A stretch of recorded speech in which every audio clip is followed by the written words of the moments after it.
Michael Savage. Afternoons 3 to 7. On Talk 910 KNEW. And online at 910KNEW.com. The Savage Nation. On Talk 910 KNEW.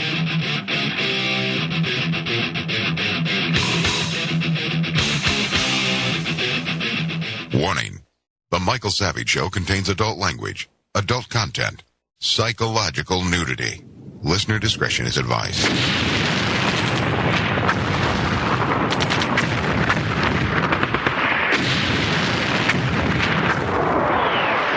And now, America's most exciting radio talk show, The Savage Nation. Here is Michael Savage.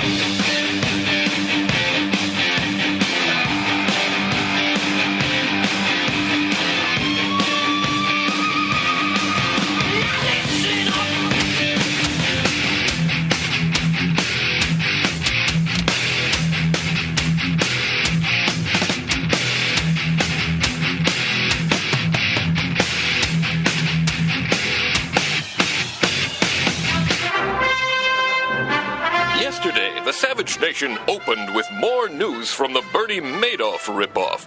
This time, Savage exposed the Madoff judge, Ronald L. Ellis. Savage believed he should recuse himself because some of the organizations he had worked for made money from the Madoff investments. Next, Savage made fun of our nation of idiots that get their news from Yahoo. And the story, the second most researched topic on Yahoo News for 2008 was Kaylee Anthony. Makes you wonder if the mainstream media looks to Yahoo News searches to determine what stories they highlight. If you're smart, then you are unemployable in America. Anyone who is smart is a danger to the power structure. Savage discussed the positives and negatives of being a genius. He mentioned his love for the movie The Godfather and how the life story of Vito Corleone mirrored his own father's life story, minus the crime. Savage talked about how he doesn't have any friends, and as you get older, it is difficult to have true friends. He frequently likes to talk to the man on the street. Savage played a clip from The Godfather, in which Hyman Roth tries to escape to Israel and get asylum to avoid prosecution. Savage mused on whether Bernie Madoff might try this same thing. Savage made fun of the Brinks home alarm commercials. The only alarm Savage feels one should have is a Remington. What will Michael say today? Find out now on The Savage Nation.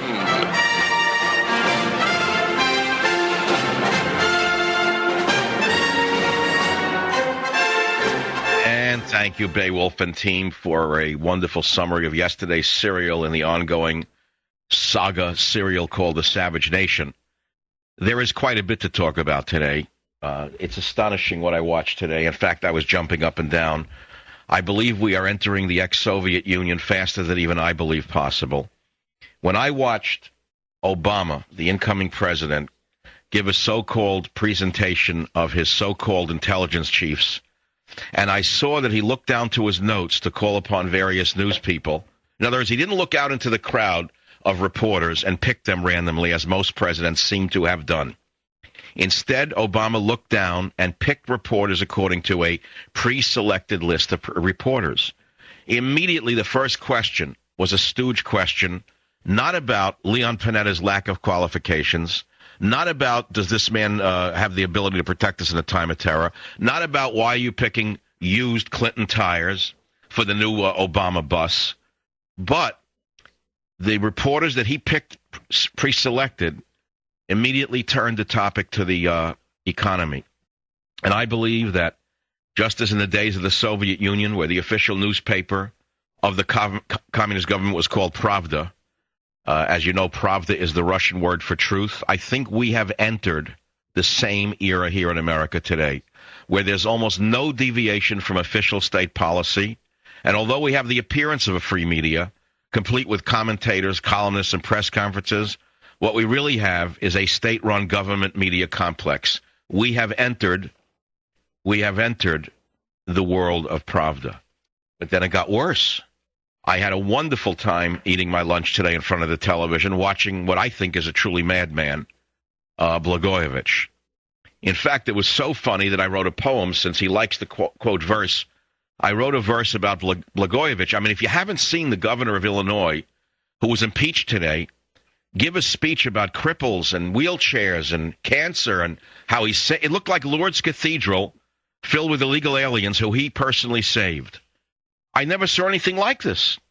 Here is a man who, instead of stepping down with some degree of dignity, wheels out a family, 2 families, a man in a wheelchair. He tells you about kidneys that he got for them and livers that he got for them. And he says that he's being impeached because of this, because he was such an honest guy. I couldn't believe what I was watching. I don't know whether the guy's crazy or he actually thinks that little of the American people. But then again, it is Chicago, and so I think that his view of Chicago may actually be apt. I mean, remember what Chicago is and what it's produced. Just that he doesn't understand that the rest of the country may not be what Chicago seems to be. Listen to clip 5. Here's Blagojevich talking about the Golden Rule.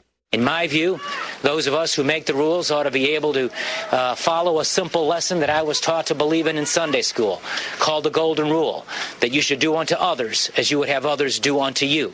And for those of us who make the rules... Thank you. All right. Well, okay.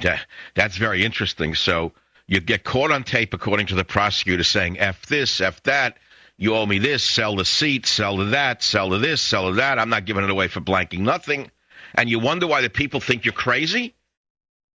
Blagojevich rhymes with itch. He can be quite a stitch. He plays the victim, marches shills, gives reporters, not crowds, their thrills. Blagojevich got caught his hand in till.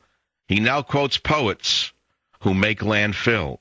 Blagojevich, his hand in till, using illegals to act as shills. This one I saved from cancer, that one a kidney I got. Yet those evil politicians, my friends last year, would not give the poor, not even their ear. Blagojevich, which rhymes with itch, has run himself into a ditch. Now, I'm working on another poem about Blagojevich, if you want to help finish it with me. There was a young man from Chicago who tried to unload some cargo. Unable to be terse, he fell back on verse. So if you have a couple of good verses for Blagojevich and you want to get in on the fun, the phone number is 1-800-449-8255. I could think of a few others. I mean, you know, the Elvis look, the hair. There's a couple of things we could do. This will live, if America survives 50 more years as a republic, I think that the age we're living in now, with the Blagojevich scandal, with the inexperienced, way over his head Obama using all old Clinton retread tires in a time of terror, will be an age that people will remember for a very long time. That's if we survive it, excuse me. 1-800-449-8255. I mean, you would think that one reporter would have asked Obama, how in the world can you appoint X to Homeland Security, Y to the Justice Department, and Z, a CIA chief who has absolutely no knowledge of intelligence? How in the world can he pick a man for Homeland Security who is a governor who has no experience whatsoever with international terrorism?